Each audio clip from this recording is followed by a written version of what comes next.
Bonjour les gars, les filles. Hein.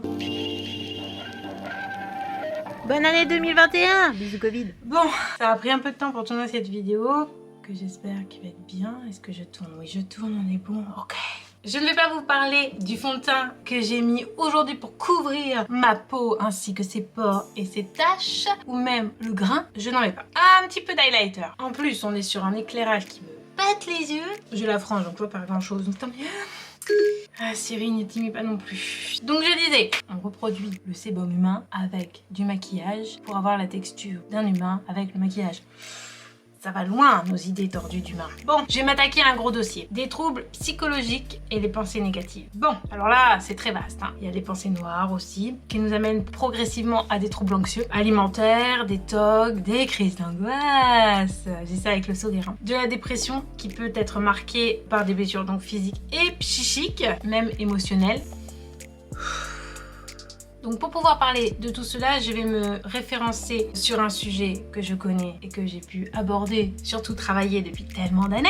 Donc mon sujet, en plus j'ai beaucoup quand même de troubles anxieux, voilà. Alors il faut déjà donner les bases. Déjà pour ma part, ma venue au monde est complexe, car on pense qu'à la naissance que j'ai eu un AVC. Donc d'entrée me voilà plongée entre mort et vie. Peut-être que je suis un mort-vivant. Donc petite, j'étais très sensible aux énergies et je pouvais parler avec des gens qui n'étaient pas vraiment là. C'est flippant, vous me direz oui, mais dans mon contexte à moi, ça l'était pas tant que ça, c'est le regard des autres sur ça qui m'a fait avoir peur. Bon après, ce que je voyais aussi c'était un peu glauque, peut-être que je reviendrai dessus dans une autre vidéo. Donc j'ai fermé certaines portes quand j'ai constaté que mes amies ne voyaient pas les mêmes choses ou en grandissant ne se rappelaient plus de ce qu'elles avaient pu voir. J'en ai bien sûr parlé à mes parents qui eux me disaient qu'ils ne voyaient pas ce que je voyais. Ils ne ressentaient pas ce que je ressentais. Alors je me disais, si tout le monde me dit que ce que je ressens est faux, pourquoi ce serait vrai? Donc je me suis dit, c'est peut-être moi le problème. J'étais en plus connectée à des victimes, des fantômes, je sais pas comment on peut les appeler autrement, des entités, des énergies qui étaient morts de manière violente. Elles venaient dans mes rêves et elles me montraient comment s'étaient passés leurs derniers instants de vie.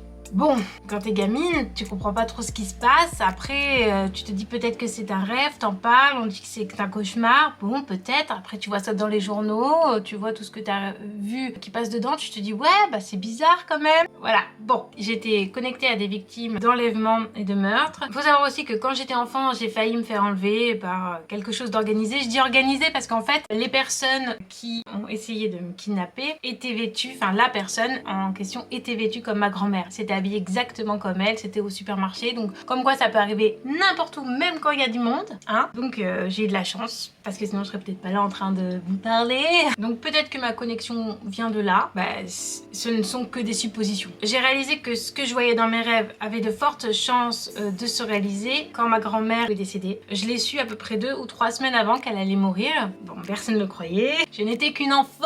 Alors j'ai pris sur moi en me disant que j'avais tort, que ce que je voyais était faux, ce que je ressentais aussi, et même je pense que la folie aurait été pour moi une sortie plus convenable que de voir mourir ma grand-mère. Et donc ce jour-là, quand le téléphone a sonné, a retenti, je me rappelle, j'étais chez mon grand-père et je savais, c'était sur ça. Ma mère elle a décroché, je vu qu'elle commençait un petit peu à chercher ses mots au téléphone. Oh, on comprend tout de suite, les enfants c'est pas qu'on comprend. Je leur avais dit que ça allait se passer, personne ne me croyait parce qu'en fait elle était atteinte d'un cancer, faut savoir, soi-disant en rémission. Ce qu'elle voulait aussi peut-être faire croire, je ne sais pas, je ne connaîtrai peut-être pas la vérité un jour. Vous me direz, vous pouvez lui demander à son fantôme, mais c'était compliqué nos rapports avec le fantôme de ma grand-mère. Mais je l'aimais beaucoup, profondément. Ça m'a beaucoup attristée et je pense que c'est ce qui a coupé aussi un peu mon don de ce côté-là. Ça m'a choquée. Bref, bon, c'est vrai que quand on est malade ou handicapé, on a cette sorte de dignité à la con pour montrer que l'on est fort, même en tenant tête à ce que nous ne contrôlons pas. Ah. Faut avouer que l'orgueil humain est assez salopard. Voilà, c'est dit. Et j'ai commencé ma chute, à sombrer entre réalité et rêve. À tel point que je me demandais si j'étais réveillée. On se dit, waouh, c'est trop cool d'avoir ce genre de don.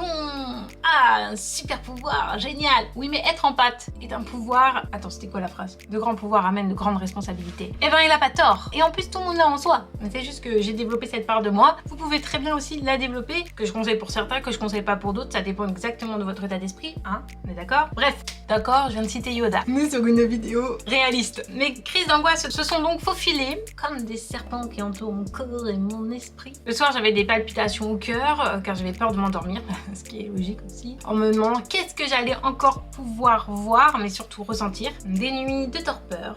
Car j'étais pas spectateur, mais j'étais quand même acteur. Certes, j'avais un rôle principal, le rôle qui se fait buter, mais j'étais acteur quand même. Une fois, ça m'est arrivé d'avoir un rêve, pas de la victime, mais du persécuteur. Et je vous assure que c'est flippant parce que on est lui, donc c'est-à-dire qu'on ressent vraiment ce que lui ressent. Et au fond de lui, quand il fait ça, je vous assure, il ressent du profond bonheur et de la joie, comme si c'était bien. C'est comme s'il y avait une réalité entre le bien et le mal qui était inversée. D'ailleurs, est-ce qu'en soi, le bien est vraiment le bien et le mal est vraiment le mal? Parce que ça, c'est tellement humain d'avoir inscrit ça dans nos gènes. Peut-être que mettre un pull violet pour certains c'est mal et pour d'autres c'est bien. Vous comprenez ce que je veux dire? La nuance elle est tellement subtile. Après il y a des actes atroces qui sont forcément d'une certaine manière vers le négatif, ça c'est clair. Mais c'est tellement subtil ce bien et ce mal. Bref, moi en tout cas mes dons sur ça m'ont montré la frontière et c'est ce qui m'a fait peur, hein. C'est ce qui m'a fait sombrer dans des angoisses, des crises d'angoisse, des tocs. J'ai des tocs obsessionnels, des rituels à faire en boucle. Voilà, c'est l'enfer dans ma tête. Comme dit Sartre, l'enfer c'est les autres, mais l'enfer c'est nous-mêmes. Ça peut devenir un enfer si on ne se traite pas. C'est pour ça que je parle des angoisses. Sinon, j'en parlerai pas parce que c'est vrai que c'est un sujet qui m'est délicat, parce que j'en souffre beaucoup. C'est un gros travail sur moi-même d'en parler comme ça à la caméra. C'est pour ça que j'ai fait une trame et que je vais peut-être lire plus que je ne vais parler, mais c'est peut-être mieux pour moi. Donc, je disais que le soir, j'avais des palpitations au cœur. Comme je vous ai dit, je vivais les instants de la personne et parfois jusqu'à son dernier souffle. Je me rappelle une fois, parce que c'était vraiment très violent et c'est une des rares fois où je me suis réveillée lors d'un rêve parce que ouais, moi je suis du genre à enchaîner sur d'autres rêves parce que bah les couilles, je continue. Et là je me suis réveillée parce que c'était trop. Et le mec elle a traîné par les cheveux, l'a foutu dans une tombe qu'il avait creusée, a mis une planche comme un cercueil et a commencé à l'ensevelir avec la terre. Donc en gros j'étais elle et j'étais en train d'étouffer. J'avais de la terre dans le nez, dans la bouche, dans les oreilles, dans les yeux, partout. Et quand je me suis réveillée parce que je pouvais plus respirer, ok vous allez me dire apnée du sommeil, maybe. Sauf que quand je me suis réveillée, j'avais le goût de terre dans la bouche. Et je me réveille aussi avec des marques. Alors ça aussi, je veux bien qu'on me l'explique, ça serait génial. Mais qui s'estompe. C'est-à-dire que après que je me sois réveillée, en quelques heures, il n'existe plus. Voilà, j'ai mis les bases. Vous êtes bien, vous êtes confortable, j'espère. N'ayez pas peur chez vous, vous n'aurez pas de fantômes. Je vous plonge pas dans mon univers pour vous faire peur, parce que c'est pas en disant tout ce que je viens de vous dire que vous allez vous percevoir dans votre monde des choses bizarres. Hein. C'est un travail aussi qui prend des années. Parfois, des personnes sont plus réceptives et peut-être effectivement vont développer ce don en claquement de doigts. It's possible, mais pas tout le monde. Donc les gens qui ont peur, c'est un truc chelou, qui disent ah ouais c'est pas vrai, ok, très bien, n'écoutez pas, passez votre chemin si vous préférez. Voilà, je ne fais que dire ce qui se passe dans ma vie. Donc pour comprendre le fond de mes maux psychiques dont je souffre et que peut-être vous aussi devez subir, il fallait que j'analyse tout le contenu de ma vie.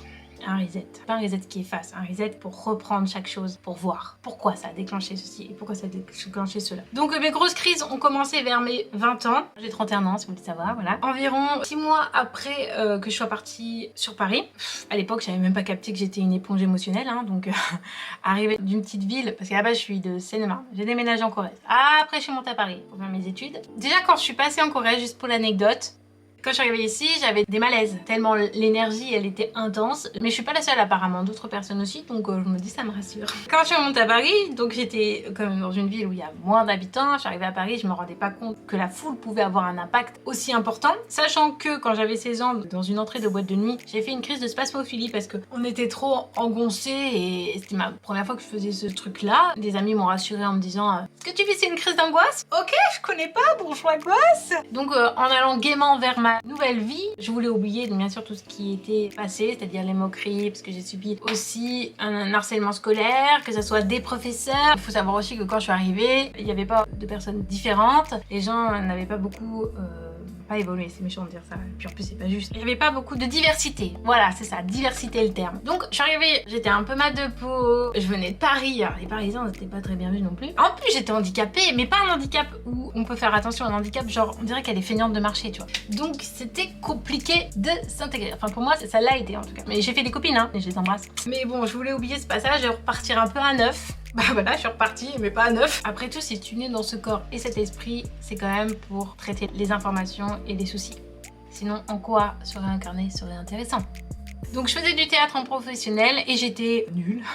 Parce qu'on m'a demandé de jouer quelqu'un alors que je ne savais même pas qui j'étais. Et du coup, je me suis dit, mais Comment je peux ressentir quelque chose alors que même moi je ressens même pas d'émotion pour moi-même dans ma vie? C'est compliqué. Donc j'étais une jeune première qui est tombée à l'eau et j'ai continué mon bout de chemin en cherchant qu'est-ce que je pourrais faire, qu'est-ce qui me ferait vibrer parce que je pouvais pas concevoir ma vie sans des choses qui me passionnent. Bon, j'avais dû couper aussi mes émotions peut-être pour pouvoir plus gérer mes ressentis aussi ou ceux que je voyais, les pensées des autres aussi parce que j'entendais vraiment clairement les pensées des autres, maintenant beaucoup moins. C'est très subtil, c'est plus des mots, des sensations, moins des paroles. C'est peut-être plus agréable pour les autres aussi de pas trop se sentir épié chez eux, mais ça j'ai du mal encore à vraiment couper le truc et puis peut-être que c'est un confort aussi pour moi de savoir ce que les autres pensent, je sais pas, bref, c'est mes problèmes. Bon bref, je suis une vraie antenne parabolique. Alors j'ai eu comme premier mot au niveau de la gorge, donc je prenais des pastilles car j'avais comme des extinctions de voix, c'est embêtant. Puis après j'ai commencé à avoir du mal à déglutir et du coup à m'alimenter. La première angoisse que j'ai eue réellement, je me rappellerai toujours, c'est au resto, j'étais avec ma mère, elle était venue me voir sur Paris et on était dans un resto basque et je commençais à manger, j'avais du mal mais je me suis dit ouais je dois avoir mal à la gorge, pas grave. Et puis vient le dessert, la tarte aux pommes et du coup je commence à la manger et là j'avais l'impression que le morceau était là, je pouvais plus respirer. Du coup on est parti aux urgences, donc passage à l'hosto, rien de coincé dans ma gorge et on me dit comme si c'était une banalité, c'est une crise d'angoisse. Ok. Pour moi, ce n'était pas si standard. J'en avais pas avant. C'est une maladie sans en être une. Je n'avais pas un désir de maigrir. Je voulais manger normalement. Sauf que les aliments ne passaient pas. Il n'y avait que la salade ou des trucs frais qui passaient. Les trucs chauds, non. Ou en soupe, j'aime pas la soupe. Puis ça m'a saoulée et je me rappelle, je voulais manger une pomme de terre. Je l'ai foutue dans ma bouche et je me suis un peu étouffée, hein, forcément, parce que je me forçais à déglutir. Mais j'ai trouvé une solution. Je me suis dit, bah, comment faire passer un aliment dans la gorge? De l'eau? C'est génial l'eau! Et du coup je buvais de l'eau. Solution plutôt bonne sur le coup. Mais j'ai dû retourner pendant une crise d'angoisse encore à l'hôpital et ils ont voulu me prendre ma bouteille d'eau en me disant que j'avais trop d'eau et je me suis mise à grogner comme une bête sauvage. Voilà. Et là j'étais face à moi-même. Je veux dire, à ma phase animale du truc. Ma solution c'était l'eau, fallait pas bouger l'eau.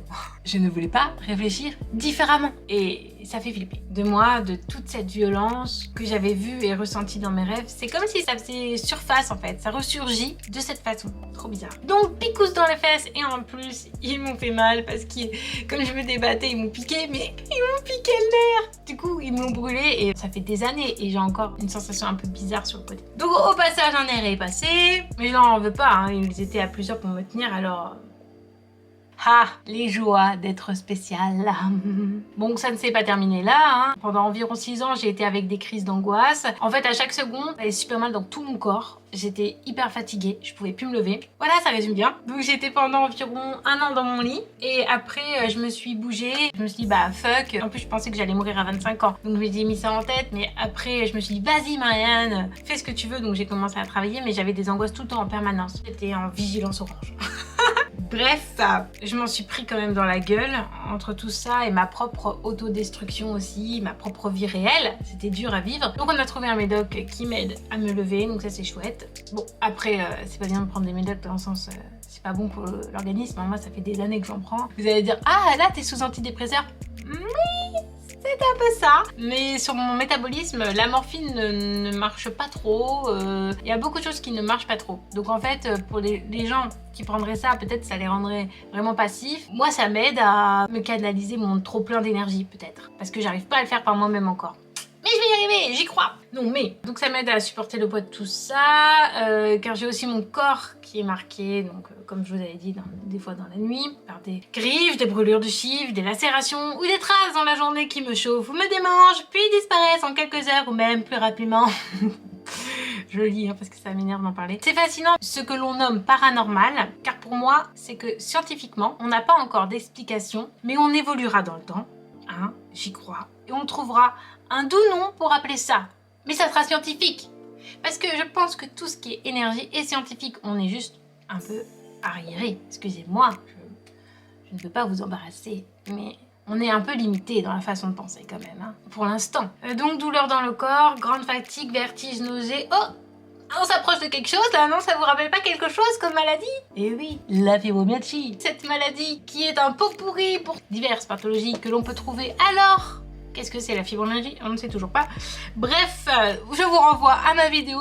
Je sais pas si je pourrais afficher, au pire des cas je l'afficherai là. Donc j'ai rencontré heureusement des personnes aussi qui me suivent psychologiquement et spirituellement et physiquement.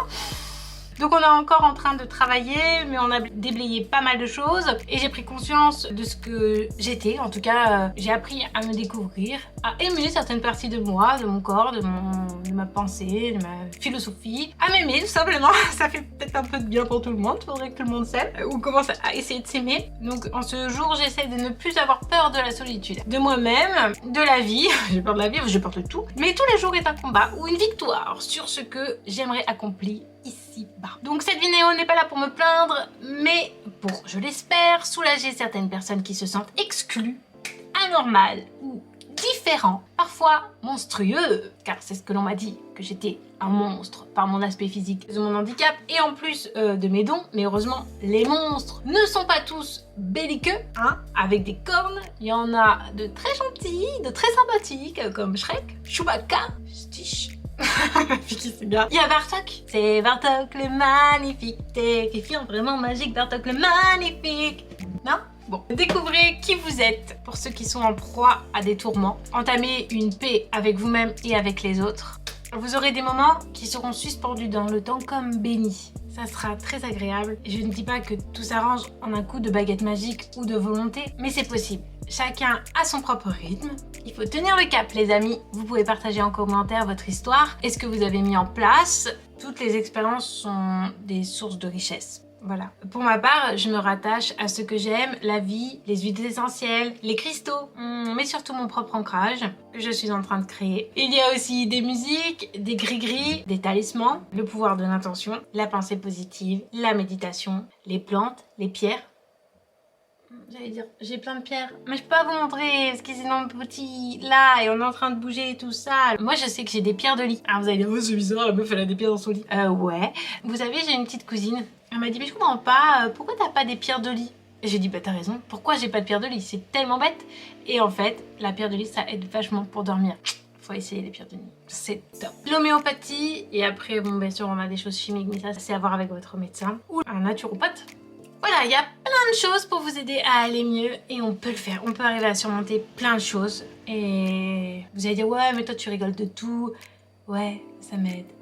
J'espère que cette vidéo vous sera utile ou peut-être que ça vous réconfortera et que vous verrez que vous n'êtes pas seul à avoir des problèmes psychologiques ou affectifs, parce que ça peut, des troubles en fait anxieux, ça peut aussi vous amener un désarroi dans le travail, dans l'amour, dans la famille, dans les amis. Peut-être aussi même avec les animaux de compagnie. Ça peut vous amener du désarroi dans votre vie réelle en fait, même matérielle, même au niveau vestimentaire, ça peut aller loin ou physique, ou de penser, de croire qu'on n'est pas assez bien pour être aimé. On est tous assez bien pour être aimé et je commence à en prendre conscience. Alors j'espère que vous aussi vous en prendrez conscience et vous ouvrirez à d'autres possibilités. Je vous remercie d'avoir visionné la vidéo et je vous envoie plein de bonnes ondes positives pour la suite de votre découverte de vous. Voilà, c'est fini. Et abonnez-vous, ça me fait trop plaisir parce qu'on n'est pas beaucoup, on va peut-être atteindre les 100 mais on ne sait pas. Alors oui, abonnez-vous. Je suis désolée, cette vidéo était beaucoup trop longue. Je vous embrasse et salut.